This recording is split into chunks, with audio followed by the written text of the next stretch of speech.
Voilà, donc il faut commencer. D'accord. Alors du coup, bon bah, j'avais préparé quelque chose d'un peu général, mais on n'est pas très nombreux. Hein. Donc bonjour à tous et bienvenue au téléséminaire du mois d'octobre. Merci à Christophe H, parce que c'est lui qui nous permet en fait de nous réunir ce soir. Et donc nous avons le plaisir de recevoir Avenide Romo Vasquez, qui est enseignante-chercheur en didactique des mathématiques à Mexico, donc au CINVESTAV de l'IPN, c'est-à-dire en fait au Centre d'études et de recherche de l'Institut Polytechnique National, je crois. Je vais parler un peu moins vite. Donc, en raison de l'absence de Christian Mercat, c'était moi qui étais chargée donc, de présenter un petit peu Avenide et de lui laisser le soin ensuite de préciser des choses que j'aurais mal dites et surtout de nous présenter son diaporama sur la formation donc, professionnelle en ligne des enseignants de mathématiques qu'elle a mis en place. Donc, nous connaissions un petit peu Avenide. Je tiens à rappeler donc qu'elle avait fait sa thèse en fait à Paris 7 sous la direction de Michel Artigue et de Corinne Castella. Je peux parler aussi du fait qu'elle a des projets internationaux avec l'Université de Barcelone et l'Université de Caen. Et enfin, elle est responsable avec Christophe H et Carole Mando-Savias du groupe Plurimat, c'est-à-dire dont le sous-titre s'intitule Plurilinguisme et mathématiques. Donc, elle nous en parlera peut-être un petit peu à la fin, s'il reste un peu de temps. Donc, je vous demande en fait de fermer les micros et puis les caméras pendant la présentation et de poser en fait vos questions dans la discussion. D'habitude, avec Big Newton, en fait, c'était un chat, mais ici, c'est la discussion. Donc, je relèverai les questions de façon à ce qu'à la fin de l'exposé, on puisse, Avenide puisse répondre à ces questions. Voilà. Donc, bonjour à ceux qui sont arrivés et je laisse la parole à Avenide. Merci Marie-Pierre et merci pour cette invitation. Je remercie aussi à Bernadette, à Christian Mercat et Christophe H. Et je suis très contente en fait d'être avec vous et de partager certaines réflexions sur la conception d'unités d'enseignement pour les enseignants de mathématiques en service. Je vais partager mon écran.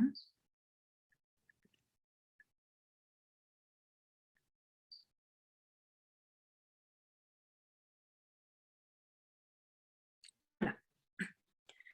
Et donc, j'ai intitulé cette conférence des unités d'apprentissage conçues pour la professionnalisation d'enseignants de mathématiques dans la modalité online, et possibilités et défis. Et pour cela, je vous propose ces plans pour l'exposé. D'abord, vous présenter les programmes de mathématiques éducatives. En fait, mathématiques éducatives, c'est la traduction des didactiques de mathématiques dans certains pays, parce que dans d'autres, c'est didactica de las matemáticas, mais au Mexique, on appelle mathématiques éducatives. Donc, les programmes duquel je vais parler, c'est les programmes de mathématiques éducatives. Et ça va me permettre après de vous montrer les parcours d'études et de recherche conçus pour la formation des professeurs ou des enseignants en service, et particulièrement de parler d'un PER qui s'appelle clôture périmétrique ou périphérique. Je ne sais pas si la traduction est la bonne, mais on va discuter, on verra. Et après, je vais montrer 12 exemples d'unités d'apprentissage basées sur CPUR, d'écriture périmétrique, et aussi de manière plus générale basées sur la modélisation mathématique. Et finalement, je vais partager quelques réflexions. Bien, le programme de mathématiques éducatives, c'est un programme qui est né dans l'année 2000 dans l'Institut Polytechnique National du Mexique. En fait, il faut dire rapidement qu'au Mexique et dans d'autres pays de l'Amérique latine, il n'y a pas une formation pour les enseignants de mathématiques spécifique. C'est-à-dire qu'une personne qui a une licence en maths ou bien un ingénieur peut devenir enseignant de mathématiques tout de suite s'il demande et l'institution le prend comme enseignant. Et donc, petit à petit, il y a beaucoup d'enseignants qui demandaient une formation didactique, mais le problème, c'est que les formations qu'il y avait à ce moment-là, c'était toujours des formations présentielles qui demandaient de couper la carrière professionnelle pour avoir la formation. Et pour beaucoup d'enseignants, ça posait des problèmes parce qu'il fallait d'abord changer en fait, les domiciles, changer les villes, et aussi par différents enseignants, c'était pour suivre cette formation-là, il fallait perdre son travail, son poste. Et donc, le programme de mathématiques éducatives est une réponse à la demande d'un groupe d'enseignants de mathématiques en service latino-américain qui n'avaient pas la possibilité d'avoir une formation continue, ni d'avoir une formation master, et encore moins un doctorat en didactique de mathématiques dans leur région ou pays. Et c'est pour ça que ce programme qui a été créé dans l'année 2000 est né comme un programme en distanciel. Et à cette époque-là, il faut dire qu'il n'y avait pas les conditions nécessaires pour un programme en distanciel, mais qui est né plutôt comme un programme par correspondance, on va dire, mais que petit à petit, avec tous les développements technologiques, informatiques, est devenu vraiment un programme en distanciel. Et donc, moi, j'ai travaillé depuis l'année 2010 jusqu'à, ça fait 3 mois dans ce programme, et ça m'a permis de concevoir différentes unités d'enseignement et d'unités d'apprentissage et de réfléchir à propos de ces unités et des besoins des enseignants et aussi des savoirs professionnels qu'on devait prendre en compte. Et donc, dans ce programme, actuellement, il y a 144 diplômés du master. Je parlerai seulement du master. Et donc, on a 81 enseignants du Mexique qui ont été diplômés, 12 Italiens, 5 Chiliens, 12 Argentins, 12 enseignants de l'Équateur, 11 de la Colombie, 17 du Uruguay et 12 enseignants du Guatemala. Voilà, c'est un peu... c'est les enseignants qui ont été diplômés, mais on a eu beaucoup plus d'étudiants en fait dans ce programme qui n'ont pas fini son mémoire de master. Et voilà, c'est un peu pour donner les paysages des enseignants qui ont participé et qui participent encore de cette formation. Et donc, dans ce programme, il y a un plan d'études, c'est 4 semestres, c'est une formation biannuelle. Et donc, ici, j'ai mis les noms d'unités d'apprentissage en espagnol, mais ce n'est pas quelque chose qui va nous intéresser aujourd'hui. Mais ce qui nous intéresse, c'est de dire que la formation a 4 semestres et que dans chaque semestre, dans les premiers 3 semestres, on a une unité d'apprentissage qui est théorique et puis 2 unités qui sont théorie pratique et un séminaire. En fait, le séminaire, c'est un dispositif de formation qui s'adresse particulièrement au développement du master, du mémoire du master. Et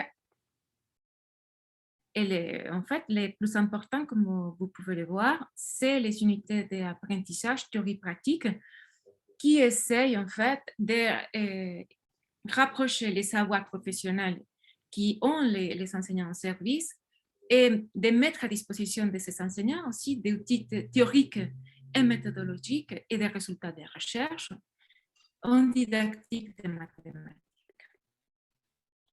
Et voilà.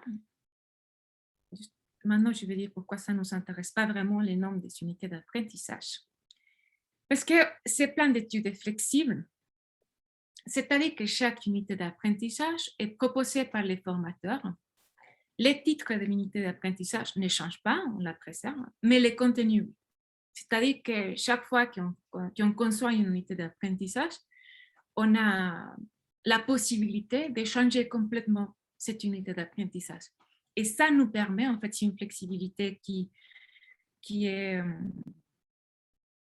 proposée par les formateurs, en fait, on va dire institutionnellement, c'est pas tout à fait possible, mais en réel, on le fait. Et ça permet chaque fois de mettre à disposition des enseignants, par exemple, l'analyse des problématiques qui sont étudiées plus récemment en didactique de mathématiques, ou bien de réfléchir sur certains résultats de recherche qui sont nouveaux, plus récents. Et ça nous permet toujours d'avoir une mise à jour en fait, des unités d'apprentissage, ou bien des problématiques que les enseignants exposent dans certaines unités d'apprentissage qui s'aimeraient bien aborder. Et ça nous permet d'organiser pour les prochains semestres une unité d'apprentissage qui soit centrée sur cette problématique soulevée par les enseignants, par exemple. Et donc, ça permet, comme je disais, d'approcher la recherche en didactique des mathématiques et l'enseignement, c'est-à-dire la théorique et la pratique. C'est une façon de pouvoir les mettre en relation et essayer en fait que ces relations soient équilibrées. OK. Maintenant, je vais parler d'un dispositif spécifique qui est né en didactique des mathématiques au sein de la théorie anthropologie didactique. C'est les parcours d'études et de recherche, mieux connus comme les PUR. Et donc, comme je disais, au sein de la théorie anthropologie didactique, a été défini un nouveau paradigme scolaire qu'on appelle le questionnement du monde. Et ce paradigme est caractérisé par l'étude des questions ouvertes, ce qui implique de développer un processus d'étude et de recherche pour déterminer ou pour élaborer une réponse non définitive, mais significative.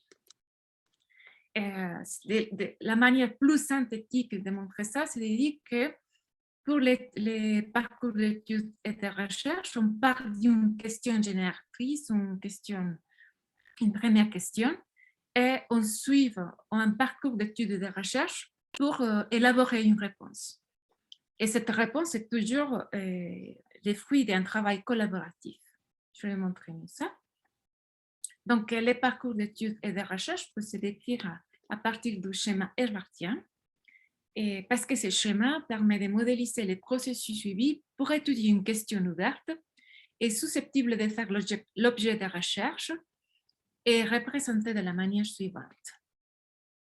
Donc, d'abord ici, on voit les systèmes didactiques, dont X est un ensemble d'étudiants, Y est un ensemble de guides ou d'enseignants. Et c'est vrai que dans l'enseignement régulier, en fait, ou normal, on a presque toujours un enseignant, mais dans ces programmes de formation d'enseignants, on a toujours un ensemble de guides ou d'éducateurs qui travaillent dans chaque unité d'apprentissage. On le verra tout de suite. Et Q, c'est une question à étudier. Donc ça, c'est notre système didactique.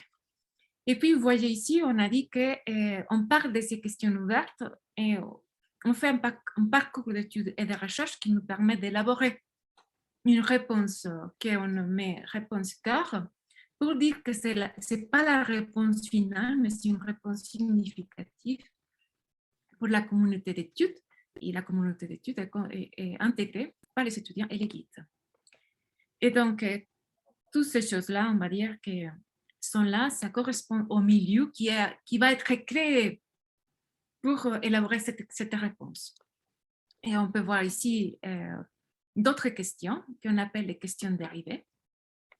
Et aussi, on va voir ici des réponses, c'est-à-dire des réponses existantes qu'à partir de la recherche qu'on fait pour étudier la question ouverte, on trouve des réponses existantes qu'on appelle R-poisson. Et ensuite, ici, ce qui nous manque, c'est les O.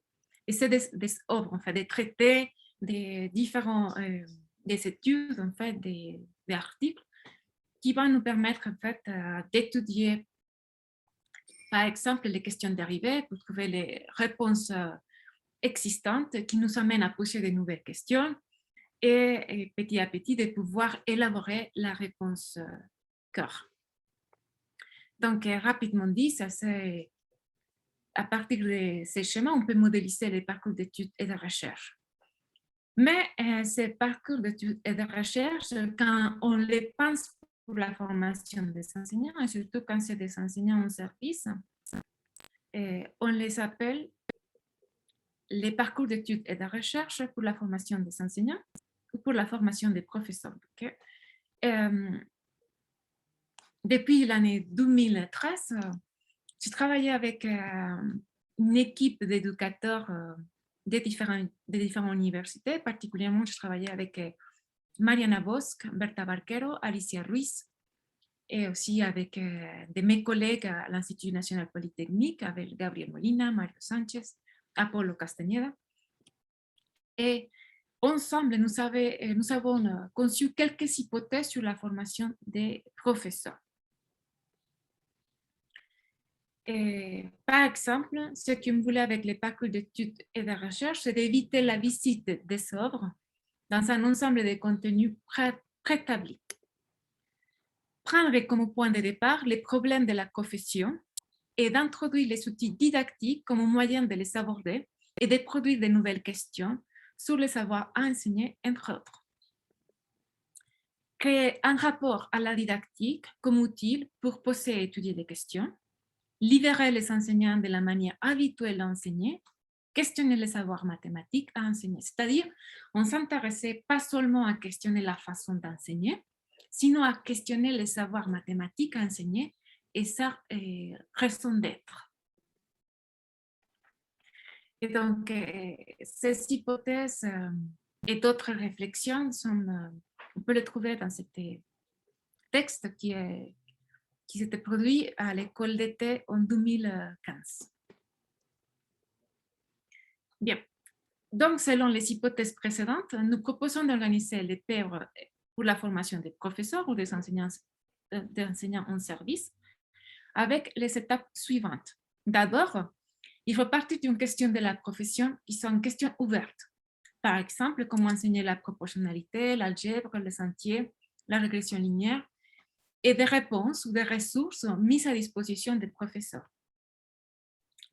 Après, de permettre aux enseignants d'expérimenter un PER proche de ce qui pourrait exister dans leur classe, avec un jeu de rôle et relatif à la question de la profession abordée. C'est-à-dire, pour aborder une question précise, d'abord, on proposait aux enseignants de vivre un PER en tant qu'un apprenti en mathématiques. On ne dit pas un étudiant parce que l'enseignant a beaucoup d'expérience. Il connaît beaucoup, il est un mathématicien dans beaucoup de cas, ou bien c'est un enseignant en mathématiques très expérimenté, donc on ne peut pas dire qu'il va avoir un rôle d'étudiant quand il va traiter ou va aborder cet PER, mais on le met dans un rôle qui est différent à l'expert, c'est-à-dire un apprenti en mathématiques. Et puis, troisièmement, on s'est proposé, en fait, on trouvait que c'était important de faire analyser les PER vécus en utilisant des outils didactiques, en faisant une analyse mathématique et une analyse didactique, et aussi à analyser la viabilité des PER, c'est-à-dire si on pouvait mettre en place ces PER dans la propre classe, en fait, dans des conditions et contraintes institutionnelles réelles. Et donc, pour l'analyse mathématique, on proposait de faire une description d'un modèle épistémologique. Et pour l'analyse didactique, un petit modèle, parce qu'on va voir, ce n'est pas possible de faire un modèle épistémologique assez développé. Et pour l'analyse didactique, on proposait surtout d'identifier les dialectiques média-milieu et aussi pour la chronogénèse, les questions-réponses, c'est-à-dire analyser le PER en termes de questions-réponses, et la topogénèse en termes de changement dans les contrats didactiques et pédagogiques, c'est-à-dire l'activité des étudiants. Et après, dans la quatrième phase, on pensait que c'était bien de demander aux enseignants d'adapter les PER à des conditions scolaires réelles particulières. Et finalement, avoir une expérimentation et une analyse in vivo, et aussi une analyse a posteriori des PER qui viennent d'être expérimentés. C'est-à-dire qu'on demandait aux enseignants d'abord de vivre les PER, après de l'analyser en faisant une analyse mathématique, une analyse didactique, et en analysant aussi la viabilité de pouvoir mettre en place cette PER vécu et surtout adapté avec leur classe. et ensuite adapter vraiment ce PER pour ces conditions, l'expérimenter, l'analyser et voir les améliorations qu'on pouvait faire. Bien. Maintenant, je vais vous parler des PER, clôture périmétrique. Donc, ce PER a été choisi pour concevoir des unités d'apprentissage. Et la question de la profession qu'on avait identifiée, c'est comment analyser, adapter, développer et intégrer à notre pratique d'enseignement un processus didactique qui intègre la modélisation mathématique. Beaucoup d'enseignants ont été demandés, surtout au Mexique et dans d'autres pays latino-américains, à créer des activités didactiques de modélisation mathématique ou des activités qui montrent la relevance des mathématiques enseignées. Et donc, on a identifié que les enseignants cherchent des ressources didactiques pour répondre à cette demande. Et quand ils cherchent ces ressources, il faut les analyser, les adapter, les développer et l'intégrer à sa pratique professionnelle. Et c'est pour ça que nous avons identifié cette question.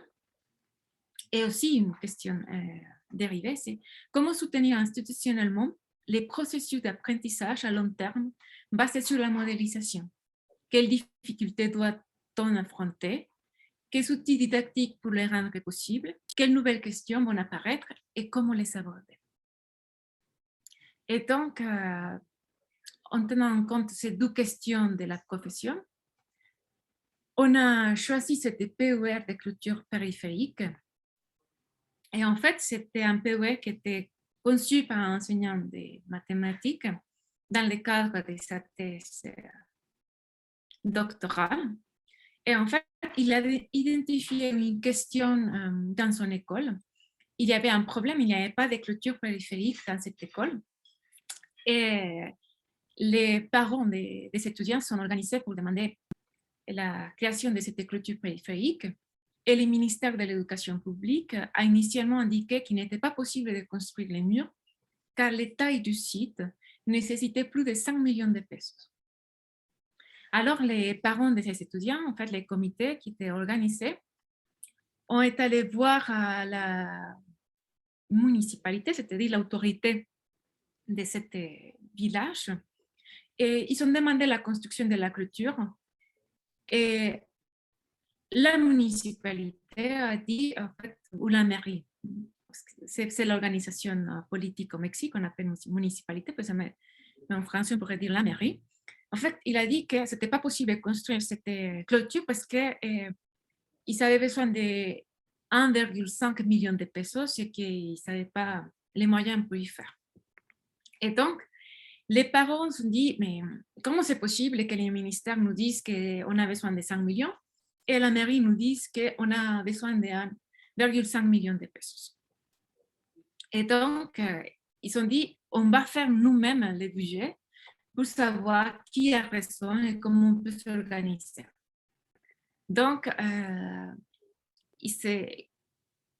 ils ont proposé cette question, on va dire, ou bien Arturo Ruiz, qui a créé cette PER, a identifié cette question, comment générer, évaluer la conception d'une clôture périphérique et son budget pour une école télésecondaire. C'était une école, en fait, un collège, mais au Mexique, on l'appelle, le niveau collège, on l'appelle secondaire. Et quand c'est télésecondaire, c'est parce que c'était prévu qu'il y a des enseignements présentiels et aussi en distanciel. Bien que maintenant, avant la pandémie, c'était plutôt présentiel. Mais bon, avec la pandémie, on est devenu vraiment en distanciel. Bien. Et donc, il propose à ces groupes d'étudiants d'étudier cette question. Et aussi, c'est intéressant dans ce contexte parce qu'il y avait beaucoup d'étudiants qui travaillaient avec les maçons, en fait, ou bien qui étaient enfants des maçons. Donc, c'est une question qui pouvait se poser dans ce contexte.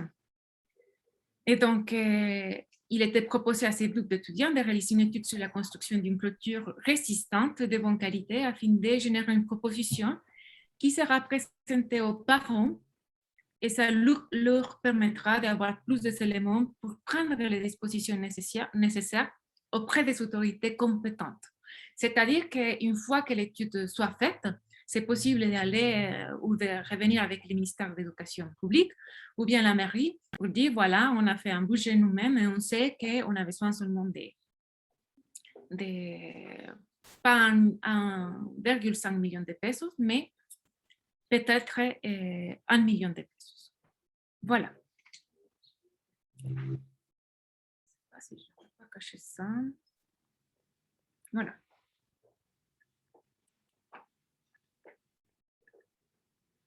Et donc, à partir de ça, on a conçu deux unités d'apprentissage basées sur la modélisation mathématique. Et la première unité d'enseignement, ça s'appelle, l'acronyme c'est PYME. Et c'est une unité d'apprentissage qui était mise en œuvre en premier semestre. On avait une durée de 4 semaines pour cette unité d'enseignement. Il y avait 3 formateurs. Vous voyez ici les petites photos. Donc, Arturo, qui est le créateur du PUR, il était parmi l'équipe des formateurs. Et puis, on avait, en tant qu'élèves, 8 enseignants en service, 4 Mexicains et 4 Uruguayens. Et puis, on a fait une deuxième unité d'apprentissage pour donner suite à la première, et que c'est une unité d'apprentissage qui s'appelle Nature de la pensée mathématique. Mais comme je disais, le nom, c'est vraiment quelque chose qui ne détermine pas en fait, le programme de l'unité d'apprentissage. C'est une unité d'apprentissage qui s'est mise en place en deuxième semestre. On avait 4 semaines, mais je mets ici une petite étoile pour dire que pour la dernière activité, qui était mettre en place les PUR adaptés par les enseignants avec leur propre classe, on a laissé plus de temps parce qu'avec la pandémie, on ne pouvait pas donner un temps précis pour faire la mise en œuvre. En fait. Et il faut dire que ça, c'est fait en novembre 2020. Et ça, c'est une unité d'apprentissage qui a commencé presque au milieu mai en 2021. Donc, c'est deux unités d'apprentissage très récentes. Et puis ici, on avait 2 formateurs dans cette question-là. Arthur, il ne pouvait pas participer. Et donc, on a continué Gabriel Molina et moi-même avec cette unité d'apprentissage. Et on avait les mêmes étudiants, les 8 enseignants qu'on a eu dans la première unité d'apprentissage. Voilà. Donc, comme j'avais dit, on avait 4 semaines par unité d'apprentissage. Donc, normalement, dans notre programme, on laisse toujours une activité par semaine. Et je pense que je ne l'ai pas dit, on essaye toujours de proposer des activités asynchrones. Parce qu'avec les horaires et comme tous nos enseignants travaillent, c'est très difficile de proposer des activités synchrones. Et donc, on a proposé 4 activités. La première, comme j'avais dit, c'était de réaliser les PUR en équipe et en tant qu'apprenti en mathématiques.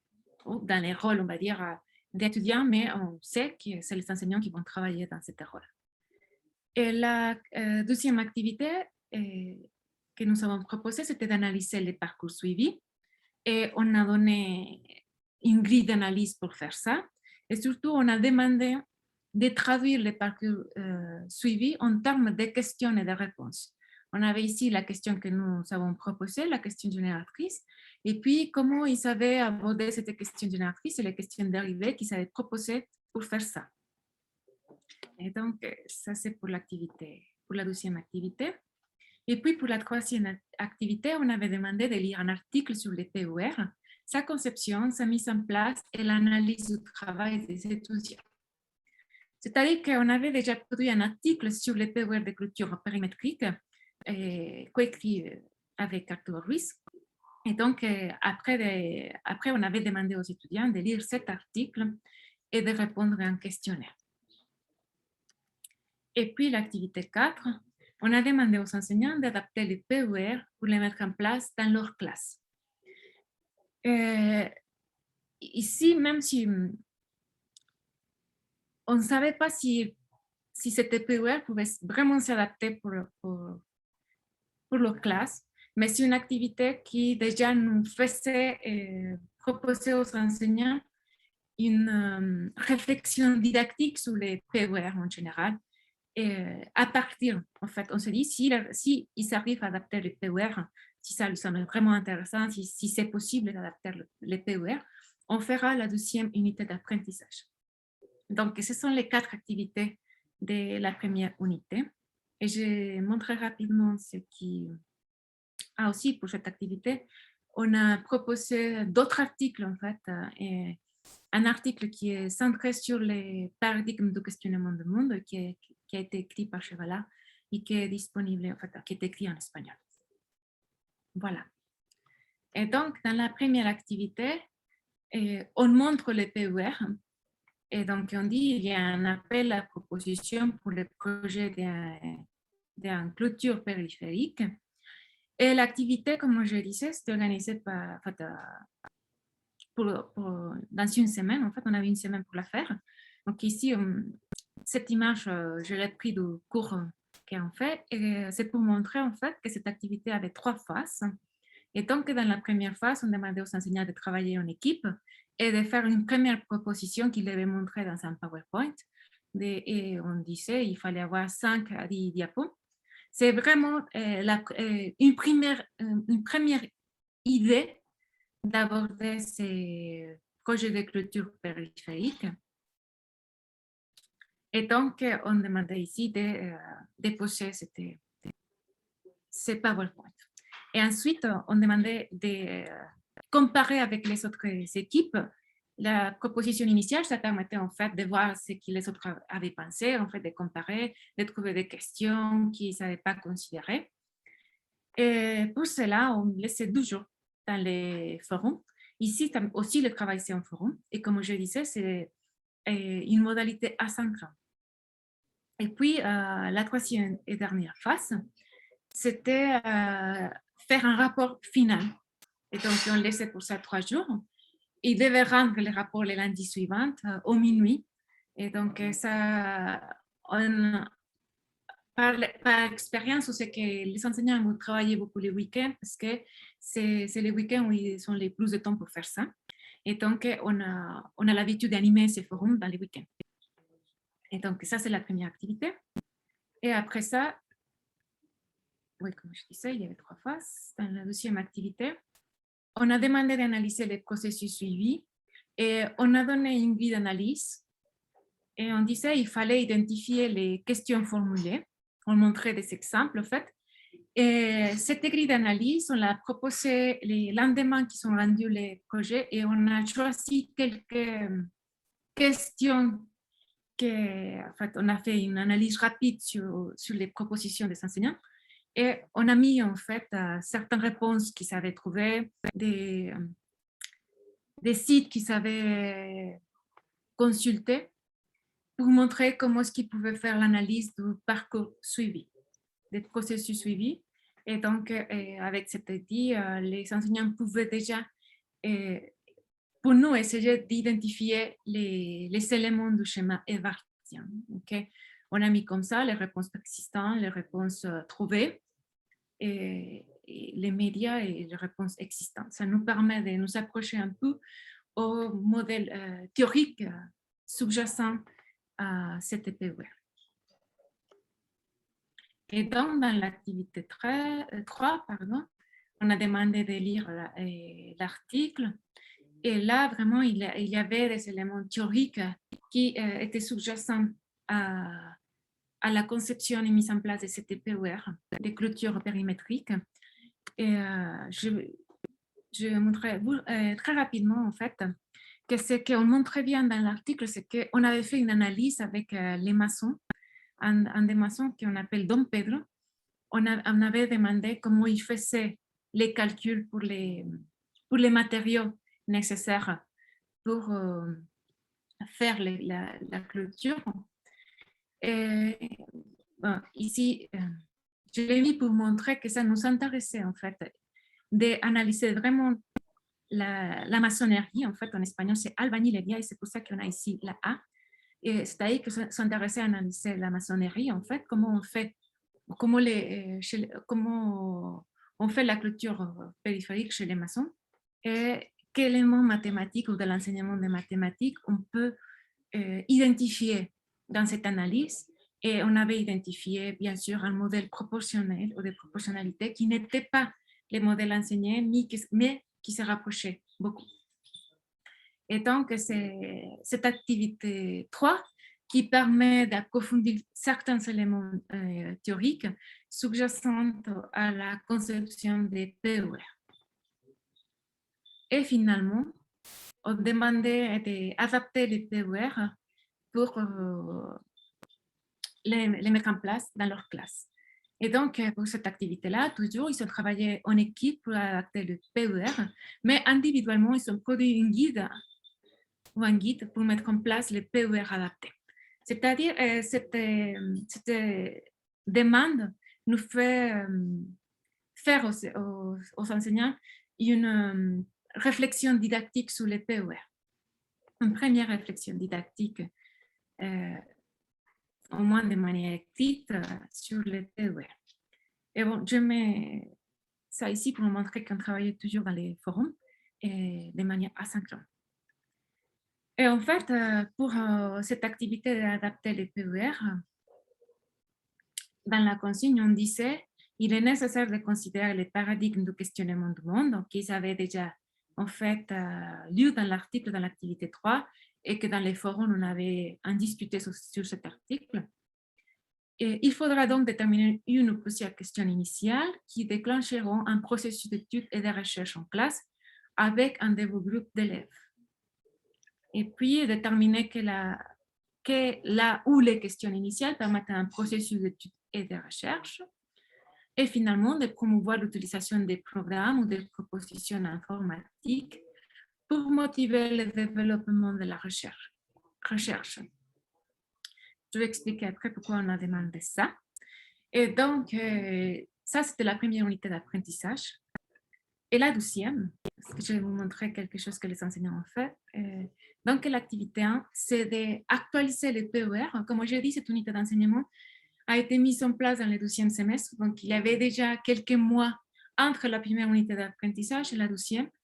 Et on se dit peut-être que les enseignants ont réfléchi à cette adaptation et on demandait dans la première activité d'actualiser les PER adaptés et de faire une analyse a priori sur cette PER proposée. Et dans l'activité 2, on demandait de comparer les analyses a priori. Donc, c'était plutôt un travail, on va dire, pas de mise en commun parce qu'on faisait travailler 12 équipes, mais c'est-à-dire qu'au moins on travaillait plus d'enseignants dans la même activité.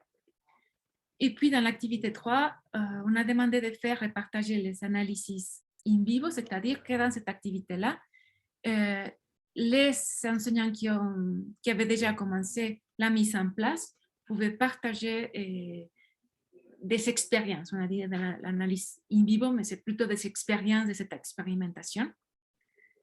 Et finalement, l'activité 4, c'était faire l'analyse a posteriori de cette mise en place des PER adaptés. Et comme je disais, dû aux conditions de la pandémie, on a laissé vraiment 2 mois, je pense, pour faire cette activité-là, parce que voilà, les enseignants avaient des conditions très compliquées pour faire cette mise en place, mais tous les enseignants ont décidé de la faire. Et donc, c'était très intéressant pour nous. Aussi, pour cette fois-ci, ils ont fait la mise en place aussi dans une modalité distancielle, comme ils avaient vécu la même expérience. Voilà. Donc, dans l'activité 1, je vais vous montrer seulement le travail fait pour 12 enseignants, en fait. Et cette première adaptation de PER a été faite par l'enseignant qui s'appelle Francisco. C'est un Uruguayen et en fait, il a trouvé cette maison, c'est une maison de retraite. Et vraiment, il est sorti en fait dans la ville. Il se demandait où est-ce qu'il y avait besoin de faire une clôture périmétrique. Et donc, il a trouvé que cette maison, il avait une clôture abîmée. Donc, il adaptait la situation. pour ces étudiants, en fait. Il a, dans sa consigne, en fait, donc, il parle de la maison, en fait, il est allé aussi voir les personnes qui gèrent la maison, il a parlé même avec des habitants et tout ça, donc à partir de ça, il a vraiment écrit une proposition pour faire appel à ces projets, à ces étudiants. Et en fait, ici, il dit, non, cette maison accueille jusqu'à 12 personnes âgées qui ont déjà fait un processus relationnel dans un des refuges de Montevideo, c'est-à-dire c'est des personnes qui sont en situation de rue, en fait, et qui arrivent ici pour y vivre. Donc, il a adapté la situation. La question qu'il a posée, c'est comment concevoir et budgétiser une clôture périmétrique pour les foyers pour personnes âgées Santa Maria. Voilà. Il propose 3 étapes pour développer cet EPUR. Donc, une proposition initiale de clôture périmétrique, une analyse des coûts et une élaboration du budget, et une présentation de la conception finale. Et pour chaque étape, il a proposé des éléments de milieu pour ces étudiants. En fait, je montre ici seulement pour l'analyse des coûts. Et donc, il a proposé faire des entretiens avec des maçons, consultation des tutoriels liés au sujet, par exemple. Il met ici des tutoriels. Et aussi, il a mis un lien sur un tableau de performance pour les calculs et un manuel de la banque de prévoyance sociale. Et voilà, il a mis plusieurs éléments qui permettaient déjà aux étudiants de un peu orienter leur recherche parce qu'ils savaient qu'une activité si ouverte pouvait permettre aux étudiants d'aller dans beaucoup de sens et que c'était difficile parfois d'avoir une gestion au niveau du temps. Donc, pour chaque étape, il a proposé des éléments du milieu différents. Et puis, son analyse a priori, comme tous les enseignants, ils ont fait un schéma de questions et de réponses. Et donc, ici, on voit les questions et réponses qu'il a proposées pour la première phase, ou pour la première étape, et on peut regarder un peu pour la deuxième étape. Et puis, je vous montre aussi une autre adaptation. Ça, c'est un enseignant qui s'appelle César, aussi c'est un Uruguayen.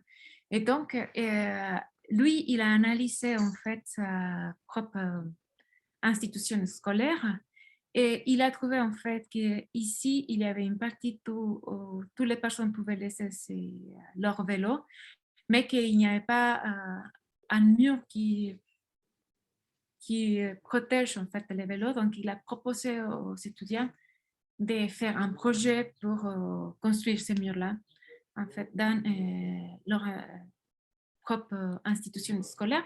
Et il y avait beaucoup d'étudiants, en fait, dans son groupe qui utilisaient les vélos pour arriver à cette institution-là. Il a trouvé que ça pouvait motiver l'étude ou le développement de ces PUR. Et en fait, je vous montre que c'est ici son première analyse en termes de questions et de réponses. Et on voit vraiment que c'est quelque chose, en fait, c'est une première analyse qu'il fait. Pour chaque question, il met d'autres questions peut-être qui vont apparaître et aussi des réponses qu'il considère que les étudiants vont proposer. Et ici, dans cette image-là, on voit plutôt comment les maçons travaillent, c'est-à-dire qu'ils, en général, choisissent une unité de mur pour savoir les matériaux et après, ils décident de multiplier ça pour les autres unités et trouver la quantité de matériaux. Donc, voilà, il fait une première analyse a priori pour cet EPUR. Après avoir comparé avec les autres analyses a priori, il fait un schéma qui est le similaire à celle de Francisco. Et on voit la question génératrice et puis des questions dérivées et des réponses qui va lui permettre de faire la gestion, la mise en place de cet EPUR dans sa classe. Aussi, il met, comme Francisco met d'une autre façon, certains éléments du milieu qu'il pense qui qui va être des réponses trouvées par les étudiants, ou bien qu'il peut proposer aux étudiants de regarder cet élément de réponse pour faire cette PUR. Et en fait, l'activité 3, c'est de partager l'expérimentation, mais c'est une activité qui a mal fonctionné, je veux dire, parce que la mise en place n'était pas au même moment, donc ce n'était pas parallèle. Donc c'est pour ça que je ne vous montre pas, mais il y avait certaines expérimentations, particulièrement César, qui a tout partagé, aussi Viviana, c'est une enseignante, qui a partagé presque toutes les productions des étudiants pour montrer comment ils avançaient, ils posaient des questions. Je ne sais pas comment faire ça, donc c'était ce forum, c'était un moyen pour exprimer ce qui passait aussi pour avoir des retours, pour travailler en fait en collectif et penser à la suite des PUR. Mais l'analyse a posteriori, que je vais montrer seulement des éléments de l'analyse a posteriori qui a présenté Francisco, c'est seulement pour le temps. Oui, excuse-moi, encore 5 minutes et puis on essaie de laisser un peu de temps aux collègues qui veulent poser des questions. Oui. Je leur rappelle qu'ils peuvent écrire dans la discussion. D'accord, question en place. Non, merci. Oui. Et donc, dans son analyse a posteriori, Francisco il a montré chaque fois les phases en fait, d'étapes qui avaient été vraiment suivies par ses étudiants.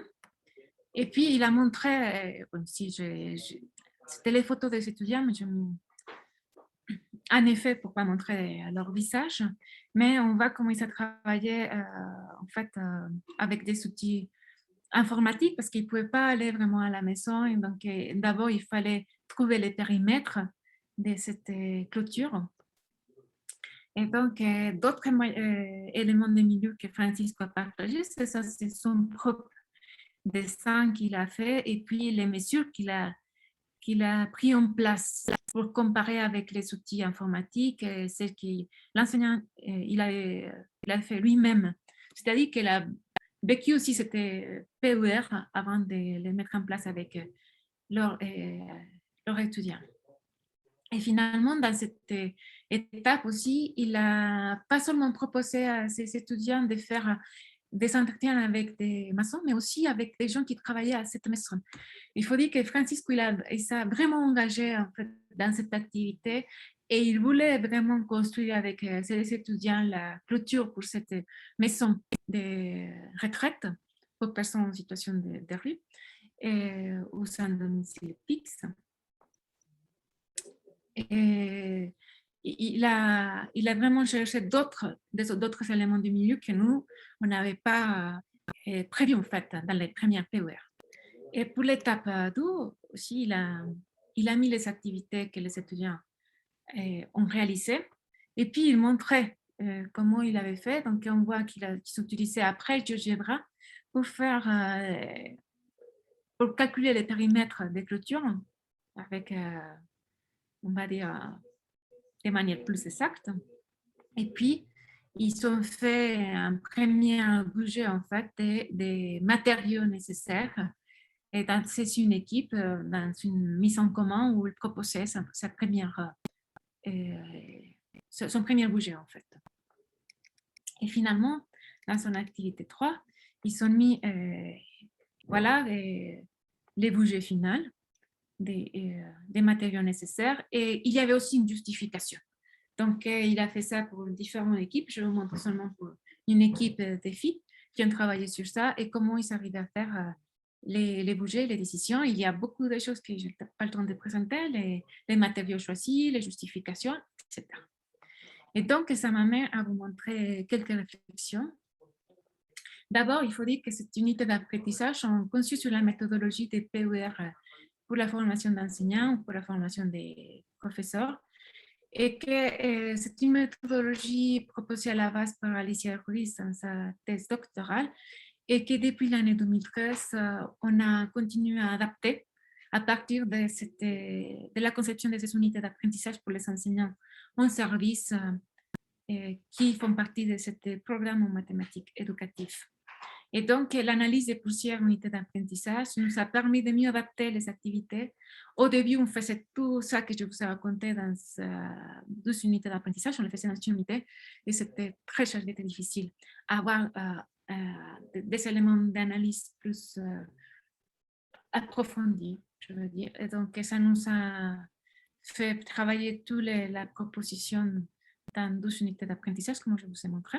Au début, un des résultats identifiés, c'est que ces SUA permettent aux enseignants de rendre visibles certaines caractéristiques de la pédagogie dominante et aussi des possibilités pour la modifier. Au début, ils ne se rendaient pas compte que proposer cette activité de modélisation mathématique n'était pas seulement un choix qui devait faire l'enseignant, en fait. Parfois, ce n'était pas possible parce que les plans d'études étaient assez figés ou fixes ou pas flexibles.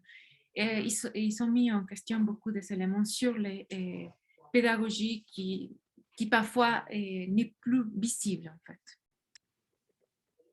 Les POR clôture périphérique ou périmétrique est conçu à partir d'une situation réelle dans une télésecondaire au Mexique ou télécollège, peut-être que je devrais dire, et dans le cadre d'une thèse doctorale. Et cela a permis de faire une analyse de la façon dont les maçons font interclôture, c'est-à-dire avoir conçu cet POR dans le cadre d'une recherche a permis vraiment de travailler avec les maçons, d'analyser certains éléments de sa pratique et de voir comment ils travaillaient avec, comment ils faisaient l'analyse pour proposer les budgets d'une clôture.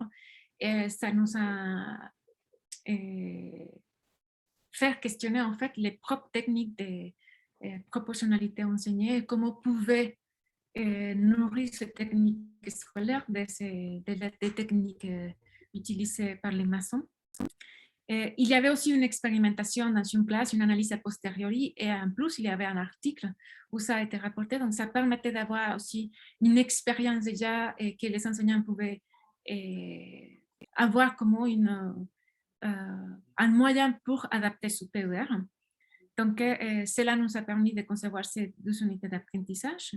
Et c'est la première unité d'apprentissage qui permet de voir que le POR peut être adapté par les enseignants. C'est-à-dire que c'est l'activité 4 de la première unité d'apprentissage qui nous permet de développer la deuxième dans les semestres suivants.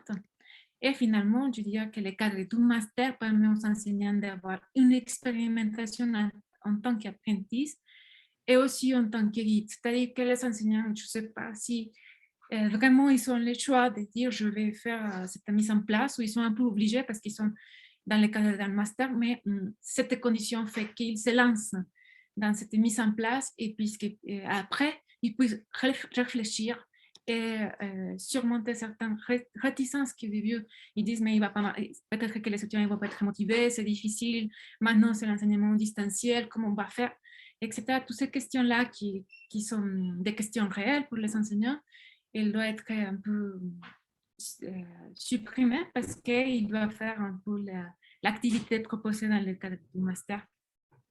Mais en général, les expérimentations marchent bien et ça marche bien et ça permet de surmonter certaines réticences des enseignants. Donc, bon, je vous remercie. Merci beaucoup, Avenilde. Donc, il nous reste peut-être un petit peu de temps pour permettre à les collègues de poser quelques questions. Comme il n'y a pas eu apparemment de questions dans les discussions, est-ce que quelqu'un veut prendre la parole? Il suffit en fait de vous mettre finalement, enfin de décocher votre micro.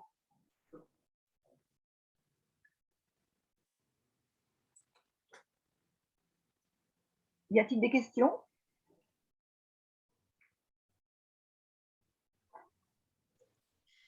Moi, j'en ai une. Moi, je voudrais poser une question. Marlène, Marlène. Quel était le niveau scolaire des maçons? Je ne sais pas, parce que moi, ici, on a fait quelque chose, c'était un étudiant en thèse, je pense, je ne sais pas si vous connaissez, José Valério.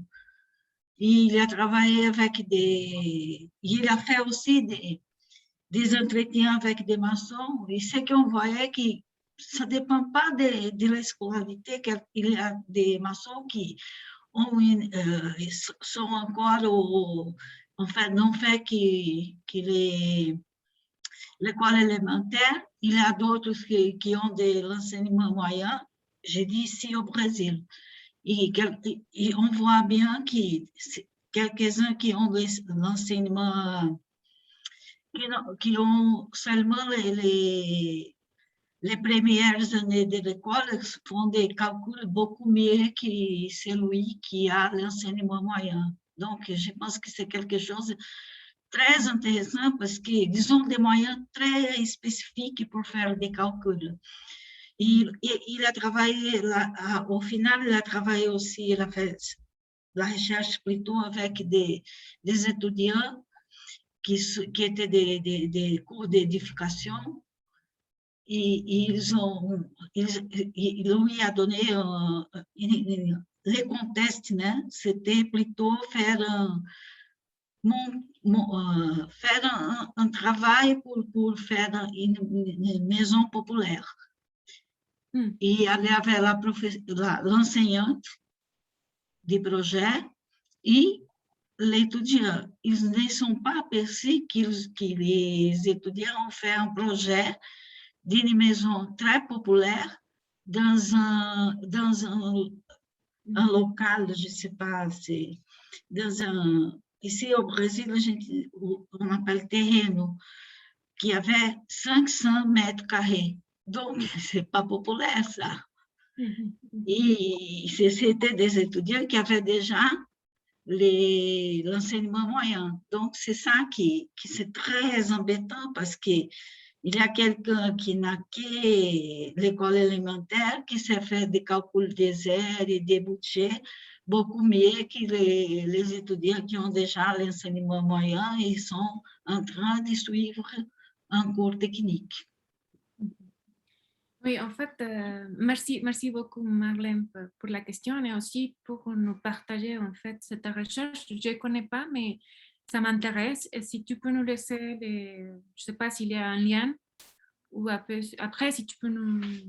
Oui, je peux vous envoyer. C'est dommage parce que José Valério est décédé au début de l'année, mais ce n'est pas Covid, mais je peux vous envoyer le lien.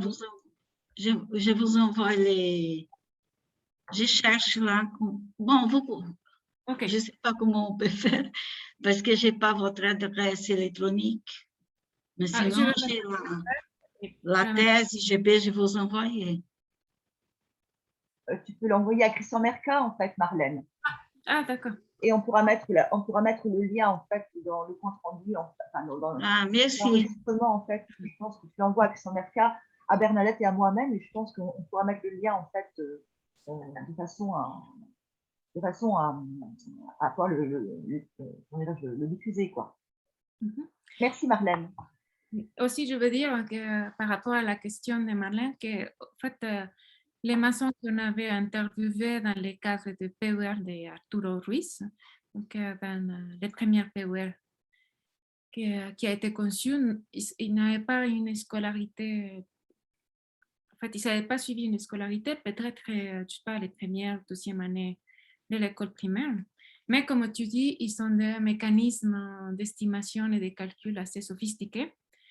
Et en fait, dans la recherche d'Arturo, on a voulu montrer bien ces dispositifs et les mettre en fait en relation avec les modèles proportionnels qu'on enseigne en fait à l'école. Et aussi comment dans tous les cas de mise en place de cette PUR, les étudiants ont interviewé en fait des maçons et aussi dans le cas de Francisco, c'est le travail que j'ai présenté le plus. Il travaillait Francisco dans un lycée et il travaillait avec un groupe d'étudiants qui avait une orientation à l'architecture. Je ne sais pas comment si ça existe dans d'autres pays, mais il y a des lycées où il y a une orientation vers une filière en fait. Et dans ces cas-là, justement, ça tombait très bien parce que c'était une orientation vers l'architecture. Donc, ils ont parlé avec l'architecte de la maison de foyer Santa Maria, qui c'était la maison, le foyer pour les personnes âgées, et aussi avec les maçons. Donc, ça permettait d'avoir, je veux dire, un répertoire de techniques différentes pour pour trouver en fait les bougies. Mais dans le cas de Francisco, il a proposé aux étudiants une feuille de calcul, on dit, un Excel, qui permettait aussi de faire à la fin d'utiliser ce tableau-là pour faire les bougies. Et ça permettait un peu de travailler avec certaines techniques scolaires.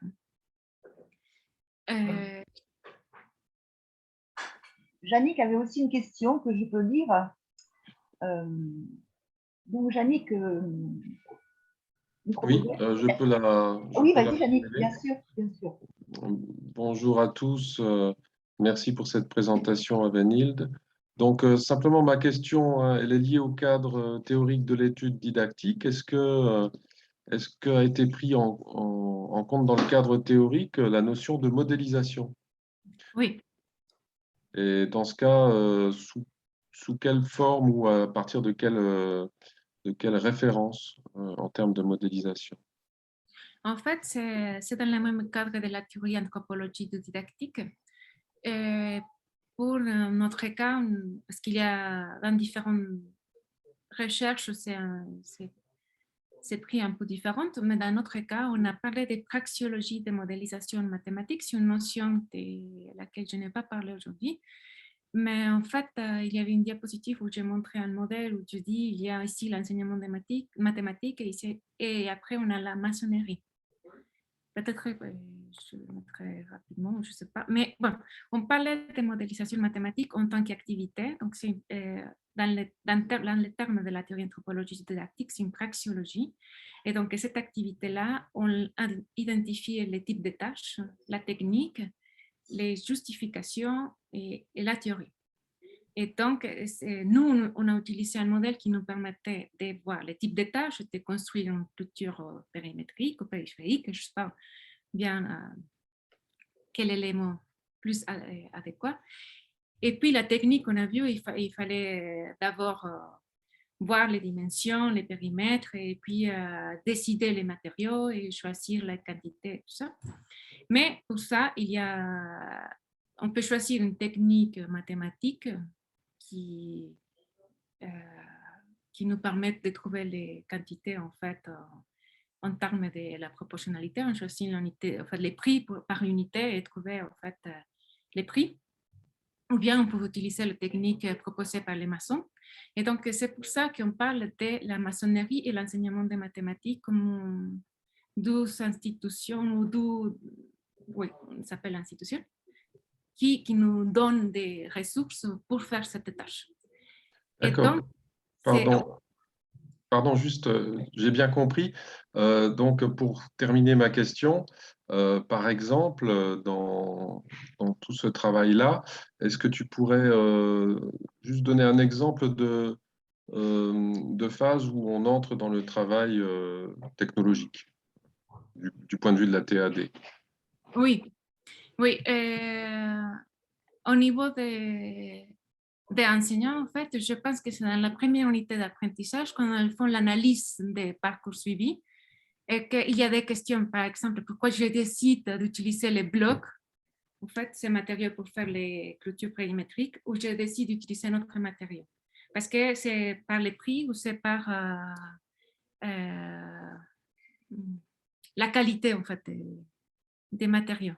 Et donc, à ce moment-là, c'est un moment où tu dois réfléchir sur la technologie. C'est qualité, prix, et comment je vais décider, en fait, ces matériaux, en fait. Oui, mais j'entendais par technologie le moment technologico-théorique au niveau de la TAD. Est-ce qu'il y a un moment où on découvre une nouvelle justification mathématique, un discours sur la technique, justement? Est-ce que tu as un exemple de moment technologico-théorique par rapport à la TAD dans ton travail? Oui, en fait, toute l'analyse qu'on a fait des travail, les entretiens faits avec les maçons, on a analysé leur technologie. Et on a montré différentes relations en fait, de proportionnalité qui s'établissent pour faire ce travail. Par exemple, il disait, au début, il disait, bon, si la clôture à 90 mètres, je vais choisir un morceau, une unité de mur qui soit de 3 mètres. Et après, l'auteur, c'est 3 mètres ou 2 mètres, ça dépend de la personne qui parlait. Et donc là, tu vois, ils choisissaient une unité de mur pour faire tous les calculs. Et après, il y avait d'autres relations de proportionnalité qui étaient faites. On a identifié dans un entretien 6 relations qu'il faisait par rapport au mur. D'abord l'unité des murs, après les matériaux, après les mélanges qu'on utilise pour. En fait, il y avait différentes relations de proportionnalité qu'il devait avoir au clair pour faire les bouger. En fait. D'accord, d'accord. Donc, c'est dans le domaine de la proportionnalité. C'est vrai qu'on est dans les petites classes. Hein. D'accord, Oui, j'ai compris. oui, oui. J'ai compris. Merci beaucoup. Je t'en prie. D'autres questions?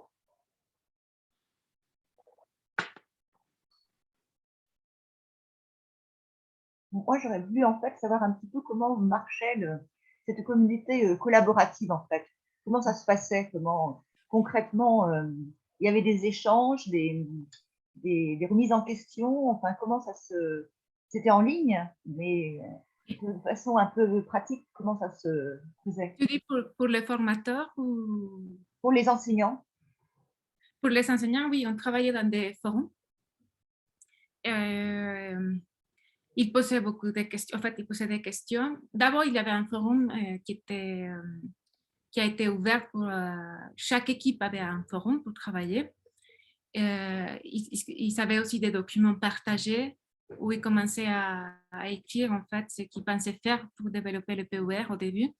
Et on voyait en fait comment ils travaillaient ensemble dans ces documents partagés où ils utilisaient les forums pour poser des questions. On avait aussi des rencontres synchrones pour certaines équipes. S'ils demandaient de faire une rencontre, on les faisait.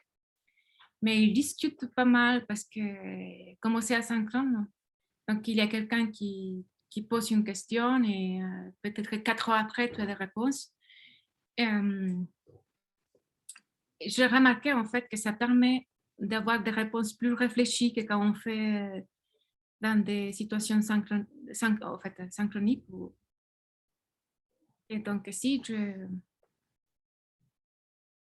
Et d'un point de vue pédagogique, on peut penser que justement leur démarche pédagogique s'appuiera davantage sur la collaboration avec les autres collègues. Oui, oui. C'est difficile. Maintenant que je le pense, c'est difficile au début de faire travailler les enseignants en équipe. C'est quelque chose que, je ne sais pas si c'est dans le cas de cette formation, qui est très difficile à faire. On ne sait pas vraiment le faire travailler en équipe. Et au début, aussi, ils partagent certaines tâches. Et on est toujours, en fait, en disant que ça, ce n'est pas un travail collaboratif. C'est partager les tâches, ce n'est pas un travail collaboratif. Il faut qu'on travaille tous ensemble sur la même tâche au début pour comprendre. Et donc, c'est difficile, je pense, dans la première activité, de créer cette idée de travail en équipe et de collectif. Mais petit à petit, je pense que ça fonctionne. Et aussi, parfois difficile, parce que c'est nous qui faisons les équipes. Et donc, parfois, c'est difficile de trouver les bonnes équipes. Parfois, on met des personnes qui n'arrivent pas à travailler ensemble, mais on fait des changements si on voit la nécessité d'y faire. Mais si c'est un travail collaboratif tout le temps, je pense que cette fois-ci, comme on avait 4 Mexicains et 4 Uruguayens, ça marchait très bien. Et les Uruguayens ont travaillé ensemble, en fait. Ils étaient à Montevideo et ça a aidé aussi. Je pense qu'ils se téléphonaient. Il y a des choses qu'on ne voit pas. Parce qu'ils travaillent en fait, avec des moyens qu'on ne peut pas voir ce qu'ils ont dit. Mais ce qu'on voit dans les forums, ça nous permet de plus ou moins suivre en fait ce fonctionnement de l'équipe et de poser des questions, décider, lancer, les écrire en mail quand on ne voit pas beaucoup d'activités. Par contre, ça demande aux formateurs beaucoup d'attention. C'est la question que je voulais poser. Vous en tant que formateur, ça doit être un travail complexe. Oui, en fait, ce que je pense que c'est bien dans ce programme, c'est que les unités d'apprentissage soient un mois. Donc, c'est un travail très, très chargé ou très dur, ou très, très dur, je sais pas, c'est beaucoup de travail, mais on fait que cette unité d'apprentissage et aussi les étudiants en fait. Parce qu'au début, les premières, enfin, au début de la, je dis l'année 2001-2002, en fait, ils suivaient les 3 unités d'apprentissage ou les 4 en parallèle. Et ça posait beaucoup de problèmes. Il y avait beaucoup d'abandon.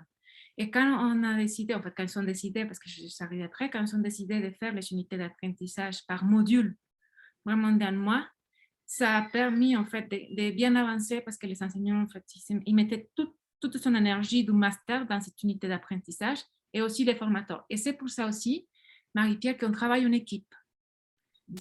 Même si on a travaillé avec 8 enseignants, c'est beaucoup de travail. Et dans la première unité d'enseignement, on était 3.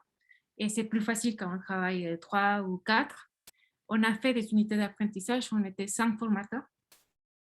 Parce qu'on avait aussi 20 ou 18 enseignants. Donc, sinon, ce n'est pas possible. C'est dur à suivre toutes les choses, à motiver, à relancer des questions et tout ça. Et vraiment travailler en équipe aussi, une équipe de formateurs, ça aide à faire ces unités. C'est un dispositif qui est vraiment très intéressant. Est-ce que certaines personnes ont des questions encore à poser?